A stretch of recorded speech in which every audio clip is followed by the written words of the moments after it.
อพันนาด้วยทรัพย์สินมีค่าพระเจ้าให้ทั้งปวงประเทศเดียวใดให้ใครภูเขาทะเลน้ำประทานต่อพันในหลวงอยู่ไสก็มีตะเวนนี้อยู่ฝังในสวงดวงเงินเต็มดวงคงอาศัยจิตเป็นเราทุกเดือนเมื่อพระเจ้ายังเตือนขอน้อมนมัสการบริสุทธิ์ใจขอวิงวอนพระใจไปฝันสวรรค์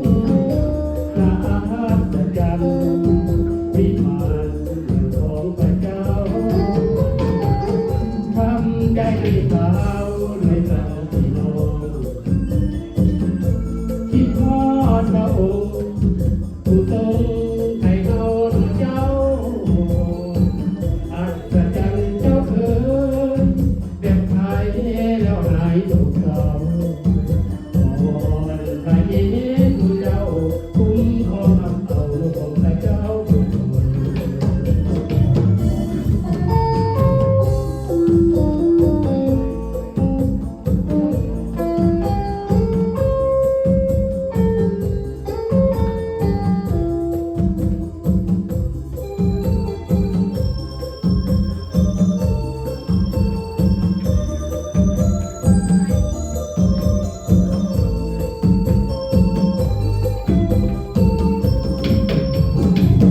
แผ่นดินสูงสั่นไหวหวั่นสะเทือนเหมือนพระเจ้าย้ำเตือนขอน้อมนมัสการบริสุทธิ์ใจขอพรวิงวอนพระใจไปฝันสวรรค์น่าอัศจรรย์วิมานของพระเจ้าทำใจให้ขาวสาวลาวพี่น้องที่ทอดพระองค์ผู้ทรงไถ่เราเจ้าอัศจรรย์ใจเอ่ยแบบไทยแล้วหายทุกข์เศร้าขอทูลพระเยซูเจ้าคุ้มครองเอาของพระเจ้าทุกคน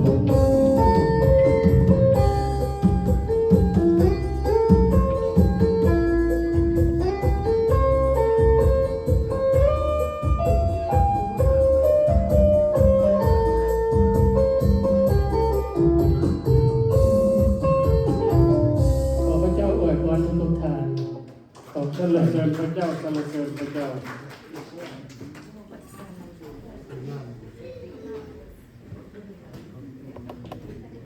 สบายดีพี่น้องเสริมพี่น้องยืนขึ้นพวกเขาจะถวายเกียรติแด่พระเจ้า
ผมใจกับพระอ้อนบัว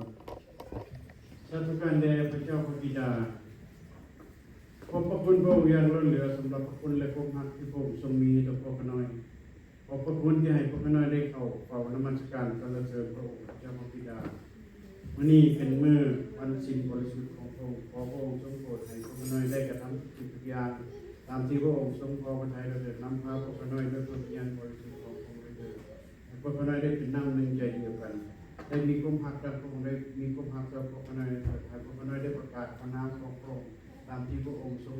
ประทานให้พระพระน้อยได้บอกพระน้อยให้พระพระน้อยได้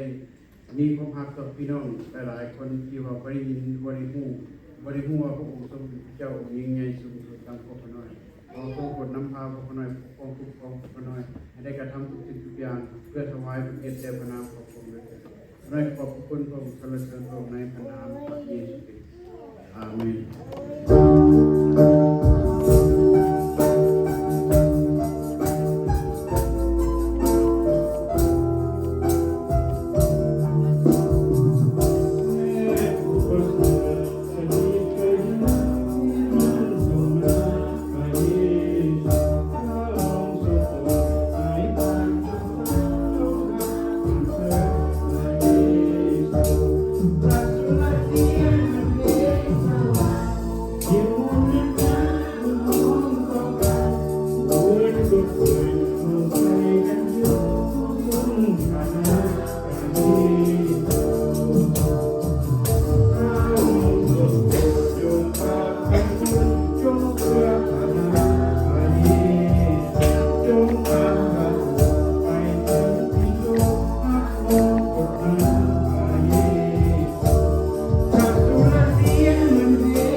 Good morning,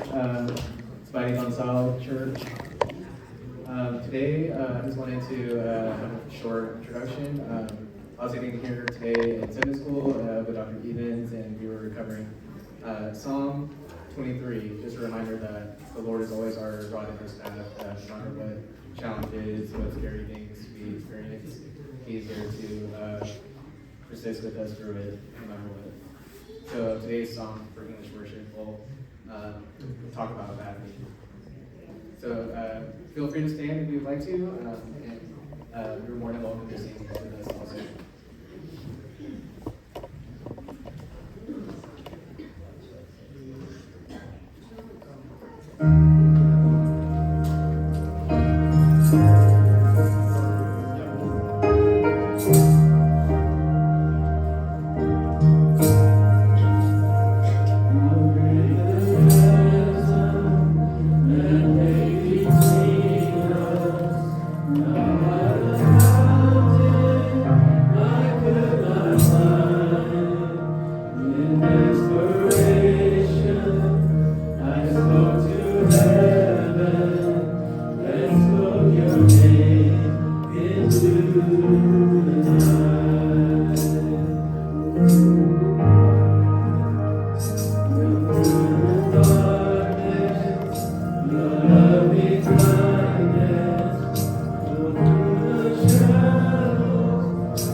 Well, good morning, everyone. Hi, Chipuna. I believe it's June, but halfway through 2026. It just seemed like a few weeks ago we celebrated New Year. Now it's just halfway done.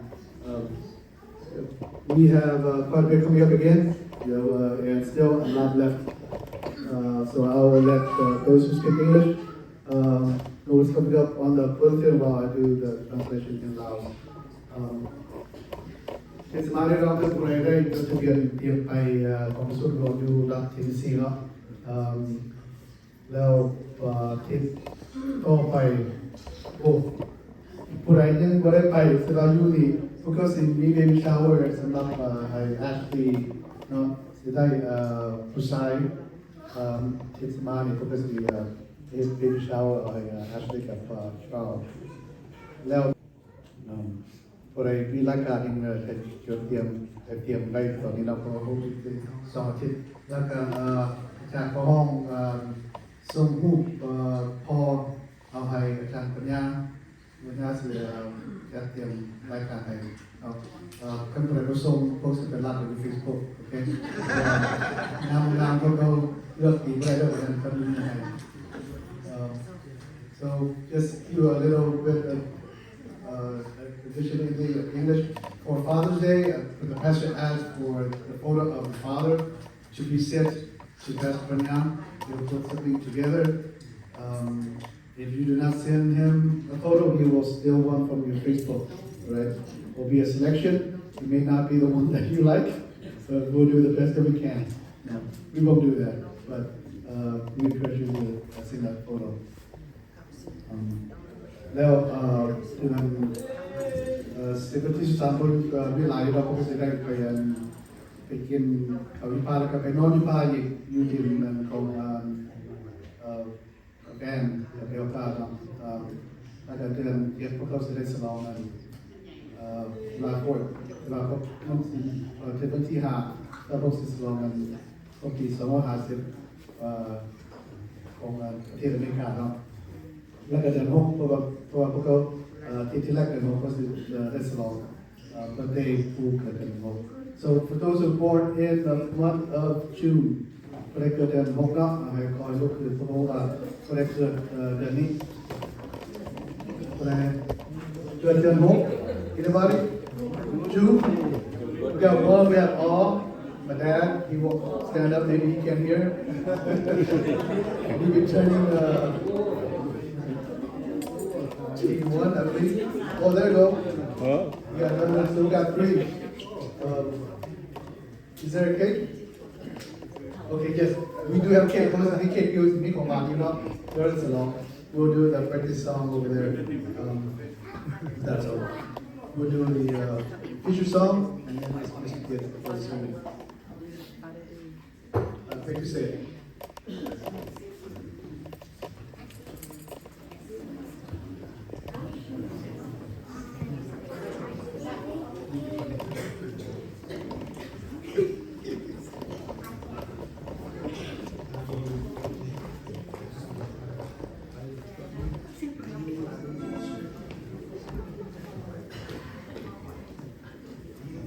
พี่น้องพวกกันน้อยที่มีเพลงมาถวายรอบนำกันเด้อ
ที่เขา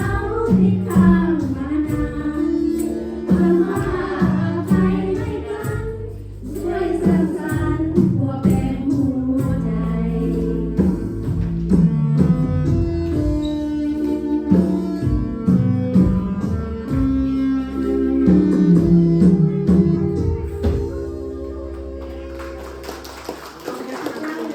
ที่ครอบครัวพี่น้องทุกๆคน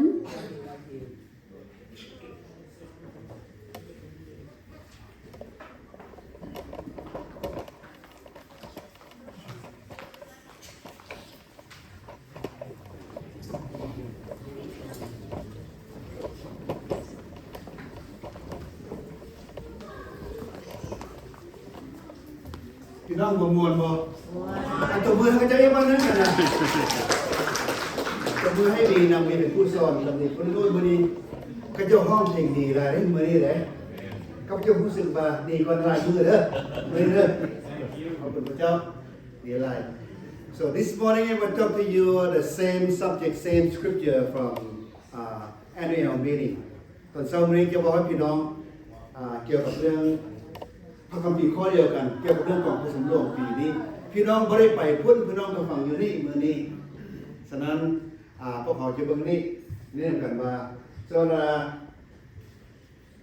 ความจริงซื่อบ่เป็นซื่อเลยแต่ว่าพวกเขาว่า we so important to one another พวกเขาสำคัญซึ่งกันและกันฉะนั้นจะไว้พี่น้องของกองพระสมโภชปีนี้เพิ่นจะบอกในโรมบทที่12ข้อที่5ถึงข้อที่9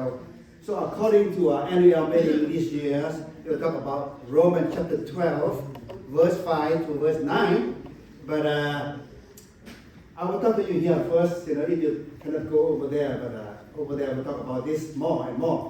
ฉะนั้นข้อบอกถึงข้อนี้นะกองพระสมโภชจะว่ากัน3มื้อพี่น้องได้ฟังก่อนพี่น้องไปก่อนรอมามื้อนะไปติดก่อนนิดนึง So would you bow your head and pray with me Father God I am your servant This is your people sitting right here this morning. Help me to speak your word to your people. And also help your people to realize, understand, we are so important to one another, even we are so different. Father. The church is the pictures of heaven. The people coming from different regions, different countries, is the picture of heaven. Help me, Father, to speak this morning.And I pray this prayer in the name of your Son, Jesus Christ. Amen. One body, many gifts, serving God because His grace. ฉะนั้นเฮามีหลายภาคส่วนเป็นอันเดียวกันรับใช้ของพระสถานโดยพระคุณที่พระเจ้าให้แก่พวกเรา this morning. So looking for Scott. Scott, come up here. You will help me to read English. Scott is my helper. And let's see if you can get this microphone for you, brother. Want to read English for me, please? So we who are many are one body in Christ and severally members one of another, and having gifts differing according to the grace that was given to us for the prophecy. Let us prophesy according to the proportion of our faith or ministry. Let us give ourselves to our ministry, or he that teacheth to his teaching, or he that exhorteth to his exhorting. He that giveth, let him do it with liberality. He that ruleth with diligence, he that showeth mercy with cheerfulness. Let love be without hypocrisy. Abhor that which is evil, cleave to that which is good. Thank you, Scotty. Thank you so much. As you see, I highlight the yellow. The yellow, let us prophesy according to the portion of faith. So that this is so important for all of us. But sometimes we talk beyond our faith.We cannot practice this, but we talk about this. So according to the scripture, it's telling us, when we talk about the Bible, talk about God, talk at the same level we are having faith. ฉะนั้นข้อนี้ครับจะบอกภาษาลาว Let me read Lao for you ครับจะอ่านภาษาลาวตรงนี้ thank you คำนี้ต้องกินน้ำก่อนเท่าแก่มาให้เราบ่กินบ่ได้เลยผู้เฒ่าเราก็แห้งภาษาลาวไปทางนี้ความจริงภาษาลาวก็คิดต่างกันน้อยเดียวลาวนะเว้าว่าพวกเฮามีหลายคนก็ร่วมเข้ากันเป็นกายเดียวกันในพระคริสต์และพวกเฮาก็เป็นอวัยวะแก่กันและกันฉะนั้นข้อ6และพวกเฮาได้รับของพระราชทานต่างกันตามพระคุณที่พระเจ้าได้ทรงโปรดประทานให้แก่พวกเฮานั้นคือถ้าเป็นการประกาศหรือเป็นการเว้ายังก็ตามประกาศพระธรรมของพระเจ้านะก็จงประกาศตามขนาดแห่งความเชื่อที่ตนมีอยู่พูดภาษาหลักก็แจ้งเลยเว้าตามความเชื่อที่เรามีอยู่บ่ให้เว้าเกินนั้นบ่ให้เว้าหลุดนั้นมีบางเทื่อหลายเทื่อพวกเขาก็เว้าเกินกว่าความเชื่อเฮาเฮ็ดบ่ได้แต่เขาบอกผู้อื่นเฮ็ดแสดงว่าเฮาเกินกว่าความเชื่อ so verse 6 I emphasize right there sometimes we cannot practice this whatever the Bible teaching us we cannot practice but we tell the other people to practice so according to this scripture here no don't do that top of your level สำภาษาลาวได้ว่าถ้าเป็นการประกาศข่าวประเสริฐก็ตามเรื่องพระเยซูคริสต์ก็ตามตรงเว้าตามขนาดแห่งความเชื่อนั้นมาให้ได้อยู่บนการปฏิบัติเจ้าปฏิบัติได้สำเร็จนะจงเว้าสมันสิเว้าเกินกว่าเจ้าปฏิบัติตัวอย่างบอกว่าโอ้ยพี่น้องต้องมาบวชแต่เช้าแต่ตัวเองก็บ่มาเช้าบ่ต้องเว้านั่นล่ะพี่น้องต้องถวายศีลเด้อเฮาบ่ได้ถวายศีลบ่ต้องเว้านั่นน่ะมันก็ว่าเกินความเชื่อเขาAre you following me that way? Okay, so that let me tell people, you better come to church early, but you yourself don't come to church early. Don't tell people that way. You need to be, you're tithing, but you don't do tithe. Don't tell people. So that's what according to the scripture tell us, talk about our level. ถ้าเป็นการประกาศหับไซก็ให้ใส่ฐานะเป็นการสั่งสอนจงสั่งสอนนะถ้าเป็นการสั่งสอนจงสั่งสอนถ้าเป็นการนุ่นใจก็จงนุ่นใจถ้าเป็นการบริจาคด้วยบริจาคนะครับก็ให้บริจาคด้วยใจใส่ศรัทธาใจเพื่อแผ่ผู้ที่มีอำนาจก็จงเฮ็ดด้วยความเอาใจใส่ผู้แสดงความเมตตาต่อคนอื่นไม่ก็มามีอำนาจแล้วให้แสดงความเมตตาต่อคนอื่นแล้วว่าเป็นนายอยู่โรงงานแล้วบางคนก็สิเป็นนายอีกก็บ่ได้แม่นบ่ล่ะให้เสมอกันดังนั้นจงหักโอเคจงหักด้วยใจจริงโอ้ยคือข้อของพี่เฮามื้อนี้จงหักด้วยใจจริงบ่หักจงบ่หักกับปากนะหักด้วยใจจริงหักจากใจหักด้วยใจจริงหักเจ้ารู้แต่ว่าเวลากินเบิดก่อนนะแล้วบ่แม่นไปก่อนก็หักเจ้าแต่ว่ากินก่อนก็ให้กินอิ่มก่อนบ่มันหักต้องแบ่งพระบาทบ่ดีเสียแล้วบ่เป็นจงเนาะป่าเนาะบ่เป็นจงไหนคันจงไปว่าเจ้ากินเรือบ่ต้องแบ่งคันหักไหนแบ่งให้โอ้ยอยู่บ้านข้าพเจ้าพี่น้องเอ้ยบ้านเฮาบ่ได้บ้านเฮาก็เป็นคนหังเนาะคนทุกข์เนาะเพิ่นบ่อยากแบ่งบ่พี่น้องเพิ่นบ่อยากแบ่งของกินอยากกินพร้อมกันคันถ้าแบ่งแล้วบ่พอแม่นบ่พี่น้องคันสมมุติเงินมี5คนพี่น้องลองแบ่ง5ถ้วยเบิ่งนิดน้อยเด้แต่ถ้ากินพร้อมกันนั้นดีแต่ว่าเดี๋ยวนี้เนื่องจากว่าเพิ่นบ่หักกันน่ะจงแบ่งหักไว้จะกินแบ่งให้ก่อนเด้อจะกินเลือกก่อนคือป้าบ่ดีว่าบ่เอาจงไว้หั่นน่ะต้องแบ่งที่แสดงของพระให้พระเจ้าเช่นเดียวกันแบ่งให้พระเจ้าก่อนบ่เป็นเลือกจงให้พระเจ้า Same way when you do the see that word talking about the cheerful giving so that give it first okay give it first so that way you respect God same way if you respect your family your someone your loved one แบ่งก่อน give it first หักครอบครัวหักพระเจ้าเช่นเดียวกันให้พระเจ้าก็แบ่งให้พระเจ้าก่อนถ้าหักผู้ใดก็แบ่งให้คนก่อนรวมแล้วก็กินเลือดก็จงให้เจ้าไม่ของค่อยกับบ่อีกก็ดีอยู่แต่ว่าแบ่งดีกว่าจงหักด้วยใจจริงจงเกลียดชังสิ่งชั่วร้ายจงยึดมั่นในสิ่งที่ดีเฮาสั่งว่าอันชั่วร้ายน่ะ so that hate evil sometimes we want to do evil we don't hate evil แม่นบ่พี่น้องอันสิ่งที่บ่ดีบ่แม่นเพิ่นให้บ่แม่นอันนั้นเลยพี่น้องเพิ่นเฮาเฮ็ดซ้ำเพิ่นบ่ให้เฮาสั่งแต่เฮาเฮ็ดซ้ำนั่นน่ะ well let's go to the point number 1 according to the scripture ที่1เกี่ยวกับเรื่องพระคัมภีร์ข้อนี้ so identity of the church is one body according to verse 5 both เป็นคือร่างกายของคนผู้หนึ่งพี่น้องฟังกันเด้อ both เฮานี่นะ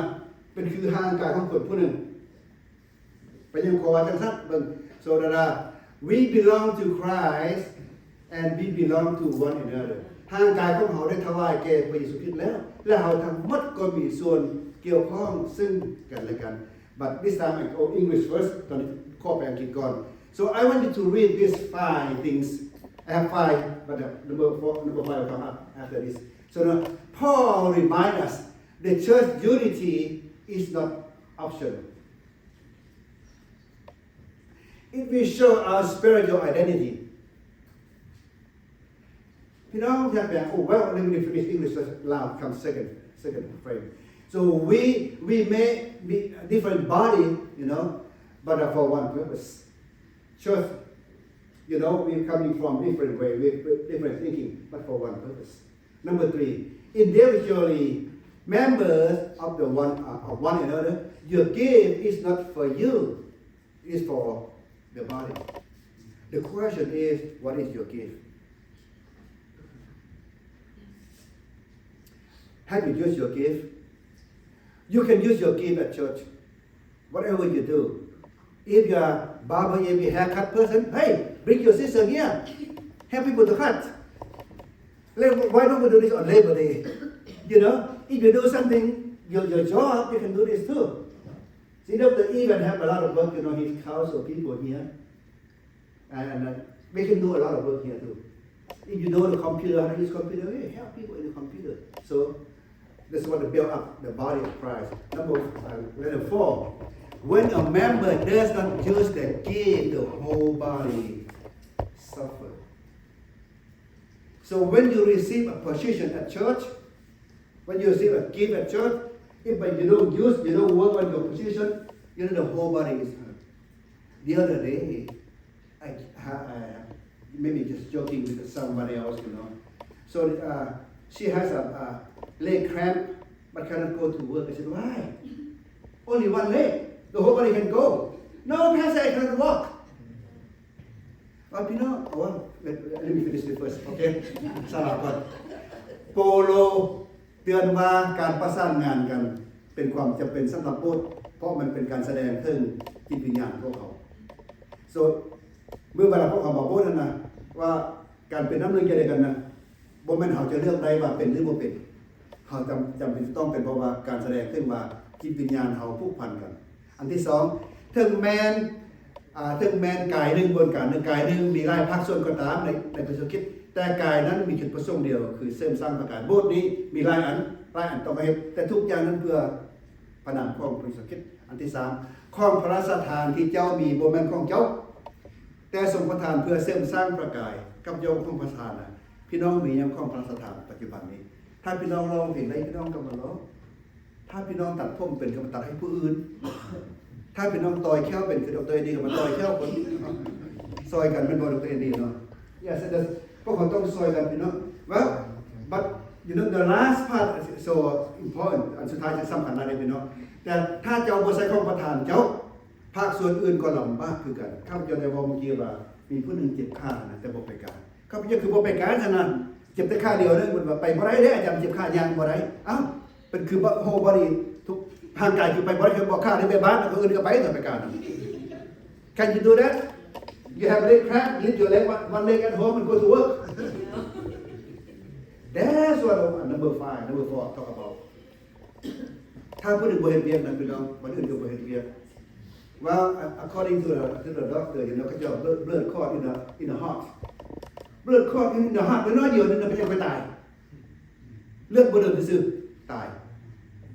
พี่น้องเคยได้ยินข่าวบ่ว่าคนเป็น heart attack นะเลือดมันค้างอยู่หัวใจซะมันบ่เดินก็เวิร์กอยู่ได้ซั่นน่ะมันนี่คือตายซั่นน่ะ Why talking about this you know if you don't do your job if you don't do your gift at church if you can sing you sing if you can ล้ำอยู่ล้ำสรรเสริญพระเจ้าถ้าเจ้าไม่เรียกพระเจ้าคนอื่นมันซัฟเฟอร์ตัวอย่างคือเลือดข้างหัวใจข้างน้อยเดียวนึงเลือดข้างหัวใจน่ะพระตายเพราะว่านั่นแหละพี่น้องที่แต่ถ้าเฮาบ่ใส่ของพระสถานที่เฮามีอยู่พระเจ้าให้แก่เฮาแล้วน่ะเฮาบ่ใส่อยู่มืดมันก็บ่ไปบ่มาใช่ดังนั้นสำคัญตรงนี้พี่น้องว่า number 5 unity is not sameness unity is many parts working together for one mission So for apply to this verse 5, you know, we must stop comparing our gift. Stop competing with one another. Start completing one another. What does it mean? ภาษาลาวว่าดังนี้การเป็นอันหนึ่งอันเดียวกันนั้นอันหนึ่งอันเดียวกันแต่เฮาบ่คือกันแต่เป็นกายหลายส่วนทำงานร่วมกันตัวอย่างอย่างนี้เพื่อเอามาใช้ในชีวิตเฮานะบ่ให้เปรียบเทียบของพระราชทาน I have this kind of gift I do this but my gift is to clean the church don't be embarrassing because your gift I went to Kansas last couple of weeks the ladies keep cleaning everywhere church clean and I tell the lady your gift is cleaning the church make your church look good and people happy and she said yes pastor I will keep doing it see without her doing cleaning just not clean ฉะนั้นมีผู้หญิงคนนึงพี่น้องอยู่ในแคนซัสครับเดียวไปเพิ่นละเสร็จเพิ่นละทูไปเมื่อทุกวันเจ้าโอ้ไม่บ้าอันนี้คือมาเช็ดคักแท้นะเจ้ามีพระพรทางนี้เนาะทางความสะอาดต้องระว่าโดยคนนั้นก็จะเฮ็ดต่อไปเลยนะคนนั้นมีทางนี้เฮ็ดอื่นบ่เป็นหรอกว่า I couldn't do anything else when it comes to church I don't know how to share the gospel I don't know how to talk to people but I know how to clean I will clean wow what about you brothers you know how to make coffee come on make coffee to your friend to your neighbor ฉะนั้นnumber 2อันสองว่าบ่ให้แข่งขันสิ่งกันและกันสิ่งใดสิ่งกันโอ้ยผู้นี้เฮ็ดอันนี้ใดเขาจะเฮ็ดคือเราเด้พระเจ้าบ่ให้เฮาเด้พระเจ้าเฮ็ดอันนี้เฮาเฮ็ดเรียกเอาให้มันแล้วพี่น้องครับฉะนั้นเริ่มเฮ็ดนำกันจนสำเร็จพี่น้องครับDo not embarrassing your gift อย่าสุนะอายของที่เฮาของพระเจ้าประทานให้แก่เฮาอยู่ข้าพเจ้าว่าคือว่าแล้วเพิ่นให้คลีนเฮาก็คลีนพระเจ้านี่ให้เฮาเด้เฮ็ดยังบ่เป็นเด้อื่นบ่ได้สอนพระคัมภีร์ก็บ่ได้นี่ก็บ่ได้คลีนเขาก็คลีนค่อยสอนได้เขาก็สอนเทศได้เขาก็เทศค่อยเฮาได้เขาก็ฮ้องนั่นหมายความว่าเฮาใส่ของพระราชทานเฮาเพื่อเสริมสร้างประกายของพระเจ้ามีบางคนมีอำนาจมีพระพรทางเสริญคนมาโบสถ์เสริญโลดพี่น้องถ้าเราเสริญมาอันนั้นคนนั้นน่ะเพราะกินพวกเขาบ่คือกันพี่น้องมีบางคนกินกลัวกินพี่น้องกลัวกินหลายไม่ให้พี่น้องกินเราไปยังเราไม่กิน somebody have a gift of cooking you know why did I say that gift of cooking well every time she cook a lot when people eat she's happy that person happy she has that kind of gift เมื่อเวลาคนโคมาแล้วเขาจะกินเราจนหมดเลยฮะน่ะเราก็มีกินถ้าเราไปเมืองมอเรากินเราบ่เหลือบ่ได้หลายแสดงว่าเราบ่มีกินน่ะบ่แซ่บพี่น้องแล้วนั่นเป็นตัวนั้น So point number 2 the source of our gift is grace from God ที่มาของพระราชทานมันมาด้วยพระคุณเลยเฮามีทุกมื้อนี่บ่แม่นเฮาเก่งแล้วเฮาได้เฮาดีแล้วเฮาได้พระเจ้าอยากให้อันใดเฮาก็ให้อันนั้นเด้เฮาเทียบออกบ่ได้พี่น้องไปเทียบออกพระเจ้าบ่มีอาจารย์คนนึงว่าโอ้ยแต่ค่อยดีส่งค่อยดีเป็นอาจารย์มาหลายปีแล้วบ่ค่อยคนสิใหญ่กว่านี้นะค่อยก็สอนบ่เก่งๆเพิ่นว่านั่นก็เลยว่าเพิ่นว่าบ่แม่นนะอาจารย์อันนั้นบ่แม่นกิจของเจ้าอันนั้นว่าเจ้าเว้าซื่อๆกันนั่นน่ะถ้าพระเจ้าให้กิจของมันเป็นเป็นนอกนั้นฉะนั้น spiritual gift is not earned let me repeat again spiritual gift is not earned they are given by grace A having gift that differ from according to the grace given to us. B. No one can be boast about the gift. C. No one should be ashamed of the gift. D. Grace means God chose the right gift, right person to give for the purpose. So God knows us what to give to us. ของพระราชทานบ่แม่นย้อนความดีที่เฮาเฮ็ดได้บ่ย้อนเฮามาโบสถ์เฮาเชื่อพระเจ้าหลายพระเจ้าให้อันนี้บ่แม่นแต่แม่นพระคุณของพระเจ้าเฮาฮักของพระราชทานด้วยพระคุณของพระเจ้าของที่เฮามีอยู่ในเมื่อก่อนพระเจ้ามาหมุนใส่ if you have any kind of gift you know or maybe talent before you come to church God will convert that to use became your gift ถ้าเฮามีอะไรก็ตามพี่น้องถ้าเป็นนักร้องนักรำนี่ก็ตามร้องรำมาก่อนนะ เมื่อเวลามาเป็นคริสเตียนพระเจ้าก็ใช้อันนั้นแหละให้พวกเขาเป็นของประสานแก่พวกเขานะเขาจึงใช้ต่อของประสานมีแตกต่างกันแต่ว่าตามน้ำพระทัยของพระเจ้า so go back to that A so God give us according to His will not our heart เฮาบ่สามารถอดอ้างของพระสถานได้บ่ครับโอ้ยค่อยดีของค่อยดีกว่าของเจ้าเฮาเว้าบ่ได้พี่น้องครับ this keyboard right here and two of them you know what I don't even know a bit of this I don't know anything of this but company knows a lot พี่น้องครับข้าพเจ้าเฮ็ดอยู่นี่หลายปีซื้อกระแพงแพงนั่นน่ะแต่บ่ฮู้จักน้อยอันนี้น่ะมาของพระเจ้าบ่ได้ให้ครับให้อาจารย์แต่ให้คำดีลิ้นเป็นเท่านั้นน่ะฉะนั้นเฮาจะบ่อวดอ้างเฮาจะมาส้มกันคำดีลิ้นอันนี้เป็นผู้นี้ร้องเพลงเป็นมาส้มใส่กันถ้าคำดีลิ้นผู้เดียวก็บ่ม่วนถ้านักร้องมาร้องเพลงผู้มีคำดนตรีก็บ่ม่วนแม่นบ่แล้วจึงผสมกันดังนั้นของพระสถานพระเจ้าให้เฮาแต่ละคนน่ะเฮามีหมด so every one of us at least we have one gift at least we have one gift but when you use your gift ทุกคนพวกเขามีของพระสถานอันนึงอย่างน้อยมีอันนึงพี่น้องแท้ๆอย่างน้อยมีอันนึงได้แต่เฮาได้ใช้มันเอาถ้าเฮาบ่ได้ใช้มันคือเลือดข้างอยู่หัวใจเมื่อกี้นั่นแหละมันปัดปื้นไปต่อมันตันเด้ you know let me give you this a tool okay like a tool if maybe the water pipe if the water pipe stuck what happened to the water right here cannot go anywhere sometimes we are the one who start the water pipe why don't we go let the water pass through คือตัวอย่างคือท่อน้ำเนี่ยพี่น้องคันถ้ามีอันนึงไปตันไปให้มันมาน้ำมันไปบ่ได้ถ้าแต่ว่าถ้าเขาไปถ้าเขาไปเรียกเขาได้มามันก็ไปได้แต่เรื่องมีบางเทื่อเฮาก็เป็นแบบนั้นได้เฮาตันทางไว้เฮาบ่ละอายในของประทานครับพระเจ้าว่ายิสุนะอายเลยพี่น้องพระเจ้าให้ได้ก็เอาอันนั้นใส่ไปเลยพระคุณหมายถึงของประทานบทประทายทุกประทานที่เหมาะกับเฮาเสริมสร้างประกายพระเจ้าฮู้ว่าอันใดเหมาะสมเฮาเป็นบ่พี่น้องพระเจ้าฮู้เด้เจ้าพี่น้องฮู้เจ้าลูกพี่น้องเด้ว่าลูกผู้ใดเหมาะสมอะไรให้ผู้นี้ก็ให้อันนั้นเลยดังนั้นพระเจ้าฮู้ว่า so we are the children of God God know what to give us God know how to use us He know us sometimes we thought okay why don't I have that because our heavenly Father know about us if He give us sometimes we don't even know how to use your gift is not small it's a strategy receive your gift with humility use your gift with the confidence order your gift order other people's gift respect the gift ฉะนั้นพี่น้องจะแบบไม่มีเช่นลาวของพระสถานบ่แม่นอันนี้น้อยกว่าอันนั้นเด้มันเป็นยุทธวิธีของพระเจ้า every gift of God equally never think some people think oh preaching gift is better no same level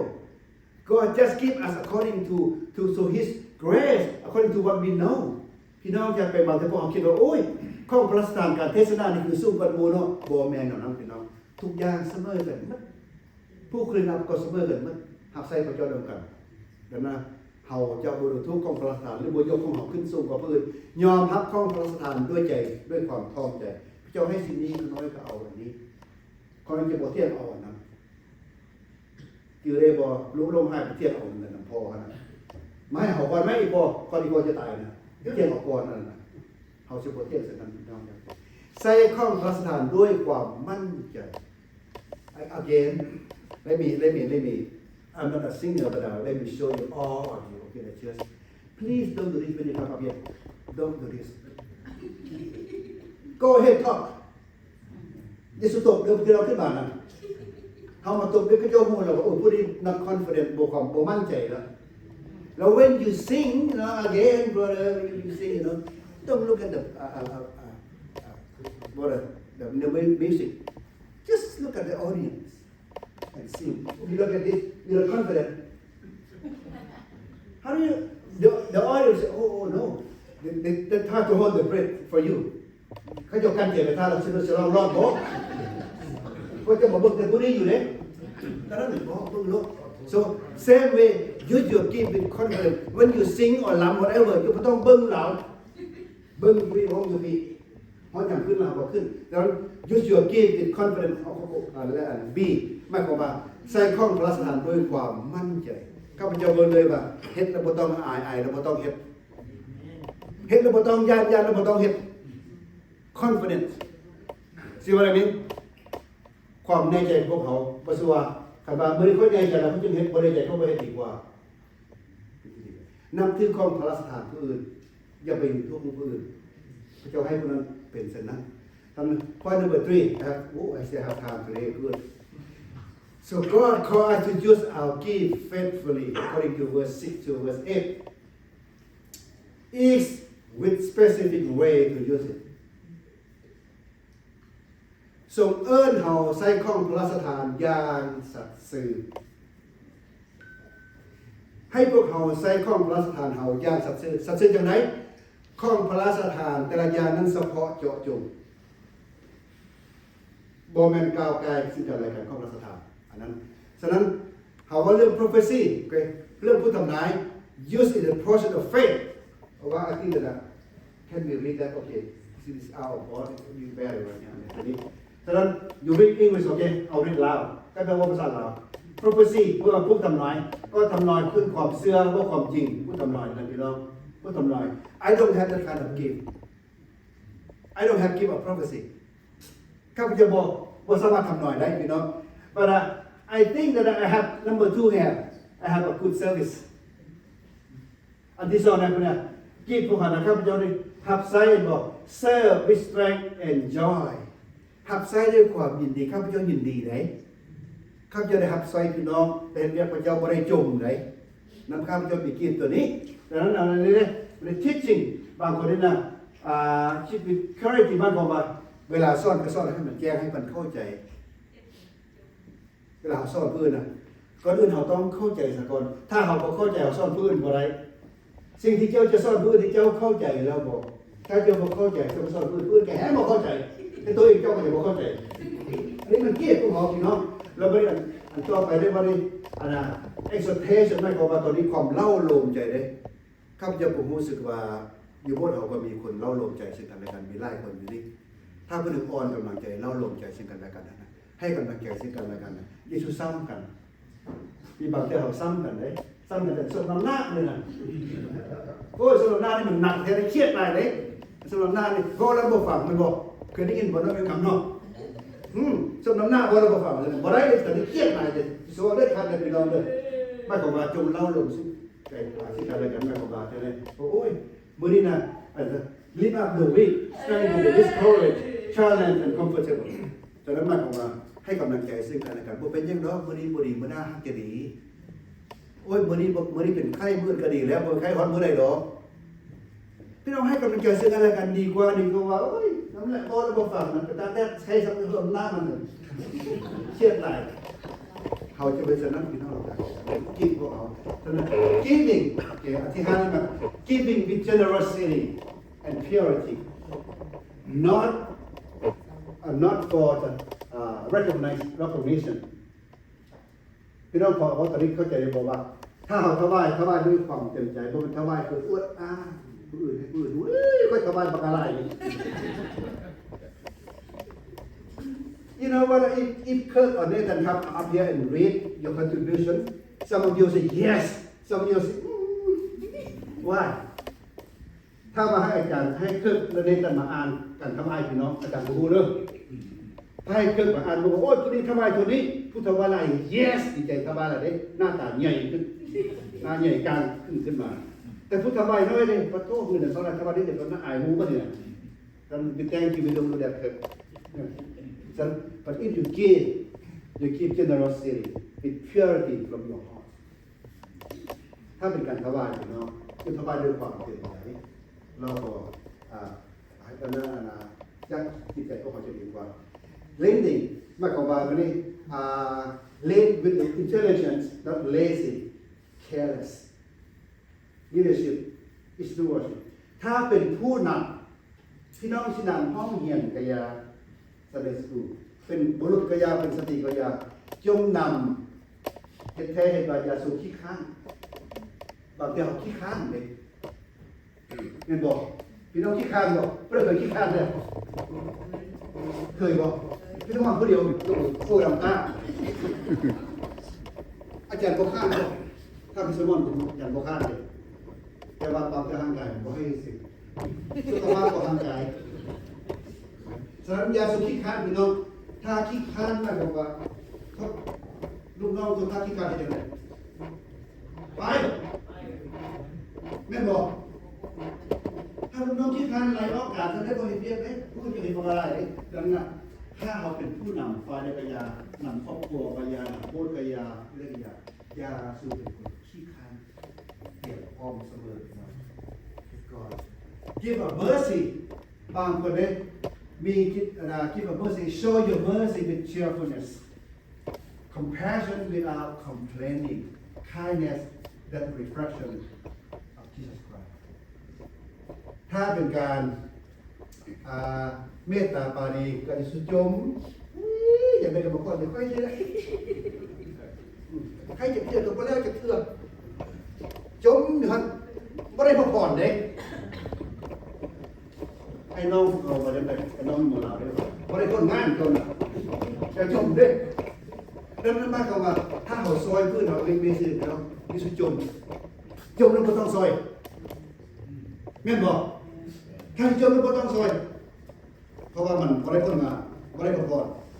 ว่า conclusion ได้มีที่สุดท้าย the purpose of the gift building the body พระประสงค์ของพระสัตว์มันสร้างประกายของพระองค์ที่ท่านมีอยู่ของทุกอย่างทุกมื้อที่ท่านร้องเพลงได้ก็ดีกีตาร์ได้ก็ดีเฮ็ดจังได๋เลยบทก็ดีซอยคนได้ก็ดีโคกินได้ก็ดีมันเสริมสร้างโบสถ์ใหญ่ขึ้นสร้างประกายเป็นบ่พี่น้องเขาเดินมาสมจิตต้องใครทุกทิศในมาลายพี่น้องบ่ต้องเฮ็ดไม่ต้องเฮ็ดเก่าขนาดให้พี่น้องได้กินอาทิตย์นึงกินเทื่อเดียวนึงมาเฮ็ดมาโลกแต่ว่ามื้อนี้บ่ได้ทำบ่ฮู้เด้อSo let it be the men to give are not about talent. They are about transformation. ความจริงของพระสถานนะพี่น้องจะซอยให้ปืนมีการเปลี่ยนแปลงเขาก็จะเปลี่ยนแปลงเลยถ้าเขาเฮ็ดสิ่งนั้นถ้าพี่น้องเป็นคนเฮ็ดยังได้ก็เฮ็ดรถพี่น้องในโบสถ์ถ้าเป็นคนกินขี้อะไรก็ว่าอีกเก็บรถพี่น้องไม่ให้วายังดอกให้ปืนเราจมทุกแต่ว่าข้าพเจ้าที่อาจารย์เทียนฟังอยู่ว่าอาจารย์เทียนเคนซัสอาจารย์เทียนเป็นมักจมให้ข้าพเจ้าอาจารย์นุมันเทียนสั้นโพดเป็นว่าทุกเทื่อเป็นว่าทูชาติเป็นว่าบ่คุ้มค่าประโยชน์เป็นว่าซะนี่ซื้อเปลี่ยนบ่ไกลเตะข้าม10 นาทีเป็นว่าอย่าให้โดนกว่านั้นข้าพเจ้าบอกว่าโอ้ยทำก็พอแล้วว่าเฮาเว้ากันเมื่อกี้ว่าจังได๋กินข้าวกับหลังที่อิ่มขนาดปาบุตรีกับหลังที่อิ่มข้าวกับมดก็กินกับมดมันแซ่บหลายเด้มันบ่เป็นคำถ้าว่ากินข้าวแล้วข้าวก็เรื่องกินก็เลยเล่คือบุฟเฟ่ต์หั่นไปได้บอกพี่น้องไปกินบุฟเฟ่ต์3 โมงแล้วเด้อ I want to challenge you to go to buffet 3 p.m. How do you feel? How do you see the buffet food? 3 p.m. Everything is overcooked. ท่านพี่น้องจะแผ่ดังนั้นเอาเสนอมาบอกว่าข้าพเจ้าสิบอกให้พี่น้องยาวไปอาจารย์เทียนจมอาจารย์เทียนฟังมื้อนี้ก็ขอโทษอาจารย์เด้อมื้อนี้ขอเรื่องอาจารย์นี่ว่าบ่ยาวหรอกอาจารย์ฉะนั้นแม่ตอนนี้ give build unity ของพระสันพวกเขานะให้เป็นอันนึงอันเดียวกันถ้ามันเข้ากันแล้วมันเวิร์กโอเคได้พี่น้องแต่ที่พี่น้องขี่รถมาโบสถ์นี่นะรถพี่น้องมีจากตอน When you drive your car to the church how many parts of your car has in your car how many nobody know right nobody know what about what happened if just one part like a wheel just one wheel how do you come to churchแล้วพี่น้องอยากแปลงรถคันนึงมันมีบางหลายตอนผสมกันนั่นบอกเราไปให้พี่น้องขี่มาได้มาบุญนะแต่ว่ารถพี่น้องทางมีแต่ตีนรถมันเด้พี่น้องจะขี่ว่าได้มันมาดังนั้นแหละของพระสถานให้เป็นอันนั้นอันเดียวกันก็เป็นนั้น so give strengthen the church use your give to strengthen the church give reveal pride to the world ของพระสถานพวกเขามาผสมกันนะมันได้เห็นพระเยซูคริสต์ในโลกนี้พี่น้องฉะนั้น What is your gift from God ของพระสถานของพระเจ้าแม่นยัง I want you to think for a moment. What is your gift from God? You have one. What is it? If you don't know, pray and ask God, what is my gift? And I will use it at church. I tell you right now, if you don't know your gift yet, when you walk out from here, learn from Crystal. She serve coffee, you serve water. พี่น้องอยากแต่งท่านพี่น้องรู้จักโอ้ยรู้จักยังเจออาจารย์แต่ออกจากวัดไปเพื่อที่เราไปกินลองนำตัวกินก็ลองแล้วนำไปให้หมูกินคริสโตเรากาแฟให้พี่น้องเอาน้ำไปให้มันดูจากน้อยพี่น้องก็สิรู้ว่ากินเป็นยังดอกนั่นน่ะฉะนั้นเขาได้ใส่บ่ท่านพี่น้อง if you know your gift have you been used it have you used your gift ค่อยหน้าที่ค่อยนี่ก็เคยอันน่ะเฮ็ดอันนี้ได้อยู่แต่ว่าค่อยบ่ได้เฮ็ดมีหน้าที่ค่อยอันนี้เป็นแต่ค่อยบ่ได้เฮ็ด So I know this kind of gift God give me this kind of gift you know but I never do one why don't we start one right now today ข้าพเจ้ามีพระพรเท่านี้แต่บางคนบ่เคยเฮ็ดจักเทื่อลองเริ่มต้นด้วยพี่น้อง So this year the fellowship talk about this together make church grow together sharing the gospel for this year together we can build up the body of Christ in our church together we can make our church stronger brothers and sisters so if you're asking why this church is not stronger than this you ask yourself why don't I stronger than this if I strong my church will strong right if I weak my church will weak because I'm a body I'm a part of this church พี่น้องอยากเป็นสุดท้ายอยากลงกับพี่น้องว่าถ้าพี่น้องจะทำว่าเป็นยังบ่ดีคือบ่แข็งกว่านี้ดีขึ้นกว่านี้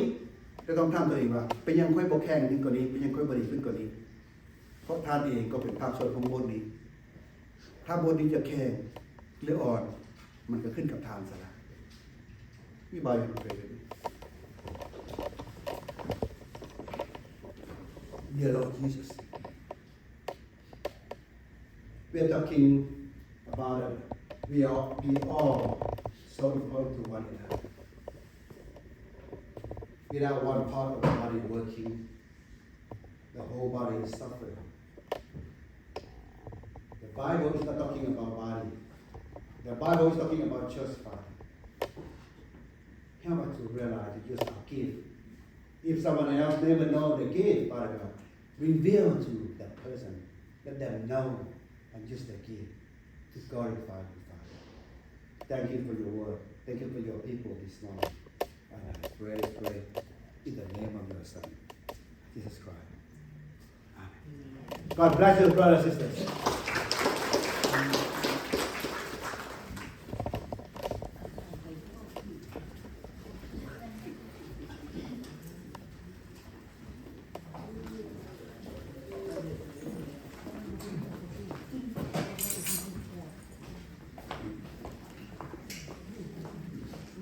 พี่น้องเสียงต้องการอะไรครับส่วนพี่น้องคนใจกันที่เราทำเศร้าก็พระบิดาขอบคุณสรรเสริญพระองค์ที่พระทัยต่อพระองค์ในคณะเราของเศร้าวันนี้ผมได้ประทานบางสิ่งบางอย่างผมบอกว่าที่เราใส่ชีวิตลมหายใจหรือเรื่องงานหรือเมื่อที่ผู้รู้วันนี้ในหน้าของเศร้าวันนี้ผู้รู้มีสัพพะสบายจะใส่ในผลิตภัณฑ์ของตัวเองขอให้ผู้ขับรถไฟมีพี่น้องจะได้ถวายเข้าประคำหน้าของเศร้าวันนี้อะไรครับจับปูไว้ตัวทำตัวมีผู้ช่วยตัวลูกขมอกการโทรศัพท์ในตอนเช้านี้มาดูความเชื่อไว้วางใจในพระนามองค์กรในที่สุดอาเมน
ให้ทั่วไทย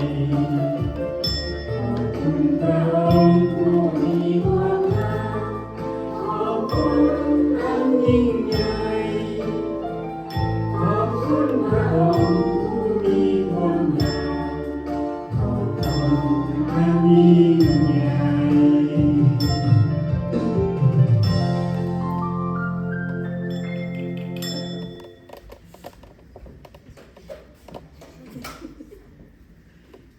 So thank you for joining us. It's very fitting halfway through the year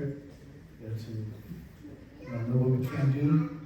to move forward with the church organization and even better self and better the church as well. You know, the one thing that I've learned at home, at work, in the family, that everybody's good at, even myself, but we need to cut back with. We're very good at it. And it becomes a cancer to that organization. And one thing that we're very good at is always complaining. Complaining, but with no solution. Right? You know, ก็น้อยเฮ็ดเวียกก็เฮ็ดอยู่มาบ้านก็เห็นมาโบสถ์ก็เห็นทุกๆคนนี่เก่งเบิดเรื่องนี้ว่าเป็นปัญหาเนาะตอนเป็นอย่างคือว่ามันเก่งเด้อเก่งเริ่มจมเริ่มตีก็บ่เป็นดอกเครื่องตีนี่พวกแก้ไขได้สิว่าเครื่องตีแล้วอาศัยมือดีๆก็จะมันว่าคำมันขาดจมเนาะคันพวกเขาเอาที่ออกจากปวดจากพวกคนมันสิดีขึ้นขอพระราชทาน Oh Father, we thank so much for your word today. First step is being able to embrace the gift, identify what the gift is for us, and to be able to use it wherever we are, Father. Whether it be at home, whether it be at work, especially at church, Father. That we part of the family. This is your church, Father. We're so many parts. We're so blessed by so many people here who's able to faithfully serve you, Father. And help us to be obedient and do everything that you ask us to do faithfully without competing, Father, without looking at others, but to serve you wholeheartedly and to just fulfill whatever you ask us to do each and every day. Father, we really thank you so much for the love that you have given to each and everybody here at this church. That we're able to serve one another and serve community and throughout the world, Father. So much for your word today. We pray you send Jesus Christ. Amen. Alright, so we're back to the 55, no, 55. 55 minutes old, you know, I could go, but I had to have.